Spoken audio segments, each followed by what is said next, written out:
ma loodan vaikselt salamisi, et sa oled selle eelmise lõppeva aasta kokkuvõtte kirjalikult ära teinud. Ja kui ei ole, siis on alati võimalus teha nüüd, eks ole.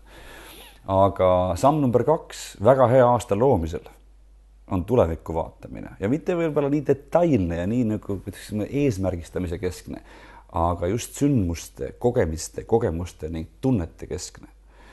Ma soovitan samamoodi nüüd võtta endale üks teine fail või teine märkmikuleht või paberileht ja proovida üles kirjutada omale 2014.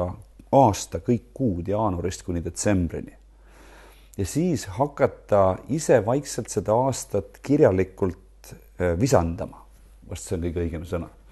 Ja paneme kirja juba ette teadaolevaid positiivseid sündmusi, milleks on igal inimesel enda ning lähedaste sünnipäevad näiteks. Mõned tähtpäevad, mõned puhkused või reisid, mis on ette oodata. Aga see on laiem see spekter, mida ette näha kirja panna. Tasub kirja panna mingisugused spordivõistlustel osalemised näiteks. Tasub kirja panna mingid tähtsamad teod, mis sul plaanis on, mille kohta sa võib-olla pole päris kindel, kas sa teed seda või sa ei tee. Mingisugused sõidud, üritused, sõprade külla kutsumised, võib-olla mõned arengud iseendas, kas see on pillimängu õpe või see on mingisugune koolitusele minek.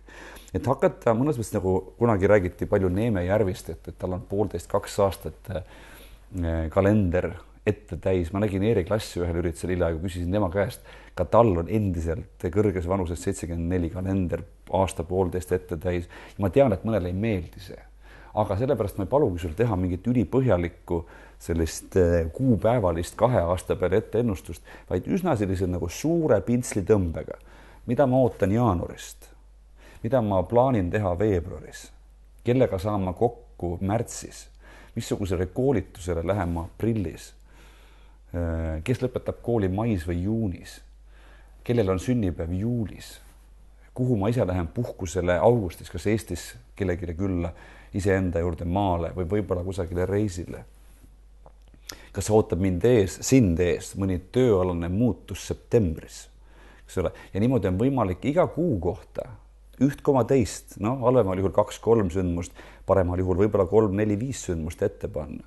Ja ma luban sulle ühte asja, kui sa teed sellise etteulatava, sellise natukene nagu fantaasiapõhise, aga ikkagi väga selgelt juba ette teadaolevate sündmuste põhise ja ka tulemuste põhise ja ka muutuste põhise aastaplaani, siis kui sa seda aastat alustad või oled aasta alguses nii-öelda endale hoogu juurde hankimas, siis sellele aastale mustvalgelt niimoodi peale vaatamine innustab sind, annab sulle positiivset emotsiooni, optimismi, siis see aasta on omalaadne nagu magnet, mis tõmbab sind enda suunas.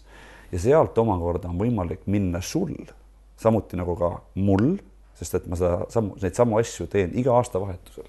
Mõni aasta detailsemalt ja mõni aasta vähem detailselt. On võimalik minna oma algava aasta või alanud aasta eesmärkide ning sealt kõige tähtsamate eesmärkide valimise ja formuleerimise juurde.